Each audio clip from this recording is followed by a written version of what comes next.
গেল তিনটি বিশ্বকাপে বাছাই পর্ব উতরাতে পারেনি প্যারাগুয়ে, আর এবার লাতিন আমেরিকা অঞ্চলে ষষ্ঠ হয়ে বিশ্বকাপে পা রেখেছে দলটি। বাছাই পর্বে আর্জেন্টিনাকে ২-১ গোলে আর ব্রাজিলকে হারিয়েছে ১-০ গোলে। আর্জেন্টিনার বিপক্ষে জয়ের ম্যাচে মাত্র ২৩% সময় বল দখলে রেখেছিল লস গুয়ারানিসরা, যা প্রমাণ করে দলটির অকুতোভয় রক্ষণ সামর্থ্য।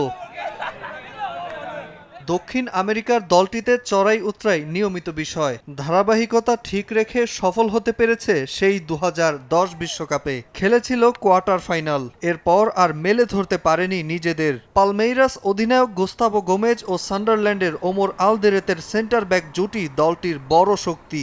দলের আরেক ভরসার নাম হুলিও এনসিসো। উইং কিংবা সেন্ট্রাল ফরওয়ার্ড, খেলতে পারেন আক্রমণের প্রায় সব ভূমিকাতেই। কোচ গুস্তাভো আলফারো এদের নিয়েই বিশ্বকাপে দেখছেন বড় স্বপ্ন।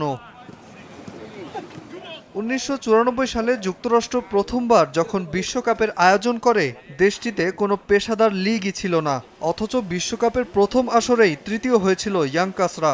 ৪৮ দেশের অংশগ্রহণের রেকর্ডময় বিশ্বকাপে ফের আয়োজক যুক্তরাষ্ট্র। মাঝের ৩২ বছরে দেশটি ফুটবলে নানা উত্থান পতন দেখলেও MLS-এর মতো ৩০ দলের জমজমাট লিগ থেকে বিশ্বকাপে লড়াই করার মতো খেলোয়াড় পেয়েছে যুক্তরাষ্ট্র। দলের অন্যতম ভরসা ক্রিস রিচার্ডসের ইনজুরি থেকে ফিট হওয়ার খবর স্বস্তি দেবে দলকে। ক্রিশ্চিয়ান পুলিসিক, ওয়েস্টার্ন ম্যাককনিকে নিয়ে প্যারাগুয়েকে আটকানোর ছক কষছেন কোচ মরিসিও পচেত্তিনো। ঘরের মাঠ, দর্শক সারির প্রত্যাশার চাপ যেমন থাকবে, তেমনি পাওয়া যাবে স্বাগতিক হওয়ার সুবিধাও। ২০০২-এ শেষ কোয়ার্টার ফাইনাল খেলা যুক্তরাষ্ট্র চাইবে ঘরের মাঠে সর্বোচ্চ সফল হতে। নাজমুল হাসান পুলক, সময় সংবাদ।